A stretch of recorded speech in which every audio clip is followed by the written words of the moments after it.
Hello all welcome to this video. നമ്മൾ നമ്മുടെ അടുത്ത DML സ്റ്റേറ്റ്മെന്റ്സിന്റെ നെക്സ്റ്റ് പാർട്ടിലേക്ക് പോവുകയാണ്. പാർട്ട് 4 കുറച്ചും കൂടി പ്രോബ്ലംസ് നമുക്ക് ഡിസ്കസ് ചെയ്യണം. അതായത് ഈ ഒരു പാർട്ട്, ഈ ഒരു 5-6 പാർട്ട് എന്ന് പറയുന്നത് ആക്ച്വലി ഞാൻ പ്ലാൻ ചെയ്തേക്കുന്നത് നമ്മുടെ ടെക്സ്റ്റ് ബുക്കിൽ നിങ്ങൾ SQL റിലേറ്റ് ചെയ്തിട്ടുള്ള എല്ലാ ടൈപ്പ് ഓഫ് പ്രോബ്ലംസും കവർ ചെയ്യുക എന്നുള്ളത് മാത്രമാണ് എൻ്റെ ഉദ്ദേശം. ഈ സെയിം ക്വസ്റ്റ്യൻസ് തന്നെ പരീക്ഷയ്ക്ക് ചോദിക്കണം എന്നില്ല. പക്ഷെ ഇത് ചെയ്യാൻ ഇതിൻ്റെ അകത്തുള്ള കോൺസെപ്റ്റുകൾ ക്ലിയർ ആയാൽ മാത്രമേ നിങ്ങൾക്ക് പരീക്ഷയ്ക്ക് ഏത് ക്വസ്റ്റ്യൻ ചോദിച്ചാലും അതിൻ്റെ ക്വയറി നിങ്ങൾക്ക് എഴുതാൻ പറ്റുള്ളൂ. അതുകൊണ്ടാണ് നമ്മൾ ഇങ്ങനെ ഒരു പാർട്ട് ചെയ്യുന്നത്. Hope you will be benefiting something from this. So first question, ചിലതൊക്കെ സിമ്പിൾ ക്വസ്റ്റ്യൻ ആണ്. ലൈക്ക് ദിസ്, ഇതൊക്കെ വളരെ സിമ്പിൾ ആയിട്ടുള്ള ക്വസ്റ്റ്യൻസ് ഉണ്ട്. ചിലത് ഇച്ചിരി കോംപ്ലിക്കേറ്റഡ് ക്വസ്റ്റ്യൻസ് ഉണ്ടാവാം. അതിൻ്റെ അകത്തൊക്കെ നിങ്ങൾ അതിൻ്റെ സിൻടാക്സുകളും കാര്യങ്ങളും ഒക്കെയാണ് ക്ലിയർ ആയിട്ട് പഠിക്കുക. എന്നാലേ നിങ്ങൾക്കത് അപ്ലൈ ചെയ്ത് അടുത്തതിലേക്ക് യൂസ് ചെയ്യാൻ പറ്റും. ഇപ്പോൾ എക്സിസ്റ്റ് പോലത്തെ ഒരു കേസ്, അത് എന്തിനാണ് യൂസ് ചെയ്യുന്നതെന്ന് അറിഞ്ഞാലേ നിങ്ങൾക്കത് എവിടെ യൂസ് ചെയ്യണമെന്ന് മനസ്സിലാവുള്ളൂ. Retrieve all employees whose address is in Houston Texas. അപ്പോൾ ഹ്യൂസ്റ്റൺ ടെക്സസിൽ അഡ്രസ് ഉള്ള അവരുടെ അഡ്രസ്സ് എന്ന് പറയുന്നത്, അത് അവരുടെ വീട്ടു പേര് കാര്യങ്ങളൊക്കെ ഫ്ലാറ്റ് നമ്പർ ഇന്നത് ഹ്യൂസ്റ്റൺ ടെക്സസ് എന്നാണ് അവസാനം വരുന്നത്. ഹ്യൂസ്റ്റൺ ടെക്സസ് എന്ന് പറയുന്നത് അഡ്രസ്സിൽ വരുന്ന എംപ്ലോയീസിന്റെ പേര്. അപ്പൊ ഇവിടെ എന്ന് പറഞ്ഞു കഴിഞ്ഞാൽ നമുക്ക് ലൈക്ക് എന്ന് പറയുന്ന കീവേഡ് നമ്മൾ യൂസ് ചെയ്യേണ്ടത് ആണ്. നമുക്ക് ലൈക്കിന്റെ ഉപയോഗം എന്താണെന്ന് വെച്ച് കഴിഞ്ഞിട്ടുണ്ടെങ്കിൽ, നമ്മൾ വാർക്കാറായിട്ട് കൊടുക്കുന്ന സാധനങ്ങൾ അതിൻ്റെ അകത്ത് എവിടെയെങ്കിലും ഒരു സബ്സ്ട്രിങ് എന്ന് പറയുന്ന സാധനം അത് കണ്ടുപിടിക്കാനാണ് നമ്മൾ ഈ ഒരു ലൈക്ക് എന്ന് പറയുന്നത് യൂസ് ചെയ്യുന്നത്. ലൈക്കിന്റെ സിൻടാക്സ് ഇത്രയേ ഉള്ളൂ, വളരെ സിമ്പിൾ ആണ്. Select F name L name from employee where address like. നമുക്ക് എംപ്ലോയീസിന്റെ പേര് മാത്രം നമ്മൾ സെലക്ട് ചെയ്യുന്നു. എംപ്ലോയി ടേബിളിലാണ് അഡ്രസ് എന്ന് പറയുന്ന സാധനത്തിലാണ് നമ്മൾ സെലക്ട് ചെയ്യുന്നത് ലൈക്ക്. അപ്പൊ അഡ്രസ്സിന്റെ അകത്ത് ഈ പെർസെൻറ്റേജ് എന്ന് പറഞ്ഞു കഴിഞ്ഞാൽ it is like A place holder. അതായത് ഇതിന് മുമ്പ് ഈ ആ ഒരു പെർസെൻറ്റേജ് എന്ന് പറയുന്ന ആ ഒരു പൊസിഷനിൽ എന്ത് വേണമെങ്കിലും വരാം. അതായത് അതിന് മുമ്പായിട്ട് നമ്മൾ എഴുതാൻ പോകുന്ന ടെക്സ്റ്റിന്റെ ഫ്രണ്ടിലും എന്ത് വേണമെങ്കിലും വരാം. അത് കഴിഞ്ഞിട്ട് എവിടെയോ ആ ഒരു ഇത് അതിന്റെ ഫസ്റ്റിലാവാം, 3ാമത്തെ ലെറ്റർ ആയിട്ടാവാം, 2ാമത്തെ ലെറ്റർ ആയിട്ടാവാം, 10ാമത്തെ ആവാം, 20ാമത്തെ ആവാം, എവിടെ വേണമെങ്കിലും ആവാം. തുടക്കം എന്ത് വേണമെങ്കിലും ആയിക്കോട്ടെ. ഇടയില് ഹ്യൂസ്റ്റൺ TX ഫോർ ടെക്സസ് ഇങ്ങനൊരു ക്വറി, ഇങ്ങനൊരു സബ്സ്ക്രീൻ ഉണ്ട്. ഇത് കഴിഞ്ഞും എന്തൊക്കെയോ ഉണ്ട്. ഓക്കെ, സോ നമ്മൾ ഇങ്ങനെയാ പറയുന്നത്, നമ്മുടെ അഡ്രസ്സിന്റെ അകത്ത് അഡ്രസ്സ് തുടങ്ങുന്നത് എന്ത് വേണമെങ്കിലും ആവാം, അവസാനിക്കുന്നത് എന്ത് വേണമെങ്കിലും ആവാം. അതിന്റെ നടുക്ക് എവിടെയോ ഹ്യൂസ്റ്റൺ TX എന്ന ഉണ്ട്. ഇങ്ങനെയാണ് നമ്മൾ ലൈക്ക് എന്ന് പറയുന്ന സാധനം യൂസ് ചെയ്യുന്നത്. ഈ പെർസെൻറ്റേജിന്റെ മീനിങ് എന്ന് പറഞ്ഞാൽ ഇവിടെ ഈ പൊസിഷനിൽ എന്ത് വേണമെങ്കിലും ആവാം, ഈ പൊസിഷനിലും എന്ത് വേണമെങ്കിലും ആവാം. പക്ഷെ ഈ ഹ്യൂസ്റ്റൺ TX എന്ന് പറയുന്നത് കോമൺ ആയിട്ട് അത് അവിടെ ഉണ്ട് എങ്കിൽ വി വിൽ ടേക്ക് ദാറ്റ്. ഇതാണ് നമ്മുടെ അതിൻ്റെ അകത്ത് സ്പെല്ലിംഗ് ഒക്കെ ഇമ്പോർട്ടൻ്റ് ആണ്. ഹ്യൂസ്റ്റണ് HOU എന്നുള്ളതിന് HUSTON എഴുതി കഴിഞ്ഞാൽ ദാറ്റ് ഇസ് നോട്ട് കറക്റ്റ്.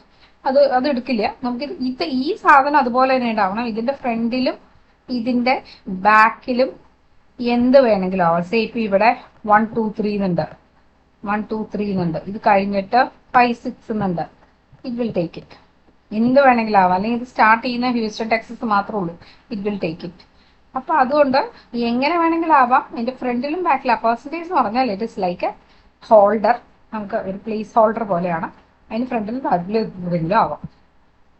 ഇനി അടുത്തത് ലൈക്കിന്റെ വേറൊരു ടൈപ്പ് ക്വസ്റ്റ്യൻസ് എന്ന് പറഞ്ഞാൽ, find all employees who were born during 1950s, അതായത് 1950 എന്ന് പറയുന്ന ഇയറിൽ ബോൺ ചെയ്ത ആൾക്കാരെ കണ്ടുപിടിക്കണം. സോ ഇവിടെ നമ്മൾ വേറെ മെത്തേഡാണ് യൂസ് ചെയ്തിരിക്കുന്നത്. പെർസെൻറ്റേജ് യൂസ് ചെയ്യുന്നതിന് പകരം we are using like underscore ആണ് ഇവിടെ യൂസ് ചെയ്യുന്നത്. അണ്ടർസ്കോർ എന്ന് പറഞ്ഞു കഴിഞ്ഞാൽ പെർസെൻറ്റേജ് എന്ന് പറഞ്ഞാൽ അവിടെ എത്ര ക്യാരക്ടേഴ്സ് വേണമെങ്കിലും വരാം.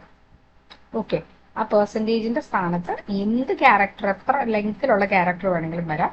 പക്ഷെ അണ്ടർസ്കോർ അങ്ങനെയല്ല. അണ്ടർസ്കോർ ഇസ് ലൈക്ക് ഇവിടെ ഒരേ ഒരു character. This is a placeholder for a single character. 1 2 3 4 5 6 7 characters കഴിഞ്ഞ് 8th character must be 5 and 9th character must be 0. ഇതാണ് അണ്ടർസ്കോർ കൊടുക്കുന്നതിന്റെ മീനിങ്. നമുക്ക് കൃത്യമായിട്ട് എത്രാമത്തെ ക്യാരക്ടർ ആണെന്ന് കൃത്യമായിട്ട് അറിയാമെങ്കിൽ we can use underscore as placeholders. അപ്പോൾ നമ്മൾ ഇങ്ങനെയും കൊടുക്കാം.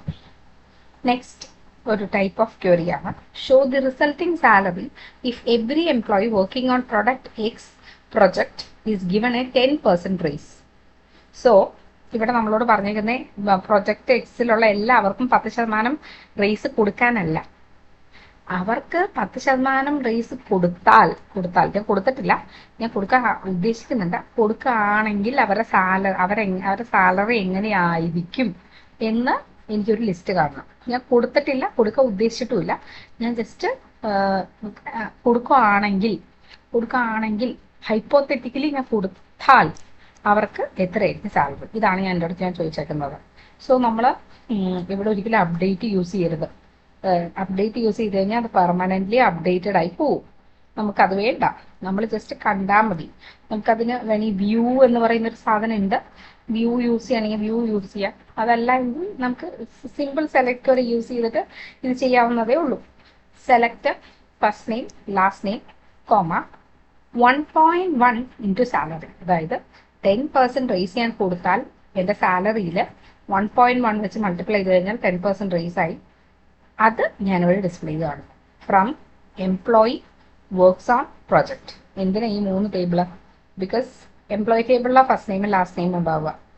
ഒരു എംപ്ലോയി ഏത് പ്രൊജക്റ്റിലാണ് വർക്ക് ചെയ്യുന്നത് എന്നുള്ളത് വർക്ക്സ് ഓൺ ടേബിളിലാണ് ഉണ്ടാവുക. എന്നാൽ ആ പ്രൊജക്റ്റിൻ്റെ പേര് കിടക്കുന്നത് പ്രൊജക്ട് ടേബിളിലാണ്. അപ്പോൾ വർക്ക്സ് ഓൺ ടേബിളിൽ പോയിട്ട് പ്രൊജക്ട് നമ്പർ എടുത്ത് ആ പ്രൊജക്റ്റിൻ്റെ പേര് കിടക്കുന്നത് പ്രൊജക്റ്റ് എന്ന് പറയുന്ന ടേബിളിലായിരിക്കും. ഈ 3 ടേബിളുകൾ ഇല്ല എങ്കിൽ നമുക്ക് ഏത് എംപ്ലോയി ഈ പ്രൊഡക്റ്റ് എക്സിൽ വർക്ക് ചെയ്യുന്ന എംപ്ലോയീസിൻ്റെ പേര് കിട്ടില്ല. ഇനി ഇവരെ 3 പേരെ കണക്ട് ചെയ്യാനായിട്ട് ഈ 2 ടേബിളിനെ കണക്ട് ചെയ്യാൻ എംപ്ലോയിയും വർക്ക്സ് ഓണും കണക്ട് ചെയ്യാൻ SSN is equal to ESSN. ഇവിടുത്തെ SSN ഇവിടുത്തെ ESSN. ഇനി ഇവർ 2 പേരെയും കണക്ട് ചെയ്യാൻ വർക്ക്സ് ഓണിലെ P നമ്പറും പ്രൊജക്റ്റ് ടേബിളിലെ PNUM BERും. ഇനി പ്രൊജക്ട് ടേബിളിലെ P name is equal to product into X. എപ്പോഴും ഇങ്ങനൊരു നിങ്ങൾ തന്നെ മനസ്സിൽ ഇതുപോലൊരു സാധനം എഴുതിയാൽ മതി. ഈ ടേബിൾ ഇവരെ തമ്മിൽ കണക്ട് ചെയ്യാൻ ഇത്, ഇനി ഇയാളെ കണക്ട് ചെയ്യാൻ ഇത്. ഇനി നമുക്ക് പ്രൊജക്ട് ടേബിളിലാണ് നമ്മുടെ ഇതിൻ്റെ അകത്തുള്ള കണ്ടീഷൻ കിടക്കുന്നത്. സോ അത് ഇങ്ങനെയാണ് എപ്പോഴും വരിക. നിങ്ങൾ അങ്ങനെ ഇത് ഫോളോ ചെയ്താൽ മതി. Retrieve all employees in Department 5 whose salary is between 30,000 and 40,000. Simple query ആണ്. Select star from employee where salary between എന്ന് പറയുന്നത് നേരിട്ട് നമുക്ക് എഴുതി കൊടുക്കാൻ പറ്റും. 30,000 and 40,000 and department number DNO is equal to 5. Department number നേരിട്ട് തന്നിട്ടുണ്ട്, വേറൊരു ഡേറ്റിൽ നിങ്ങൾക്ക് ആവശ്യമില്ല.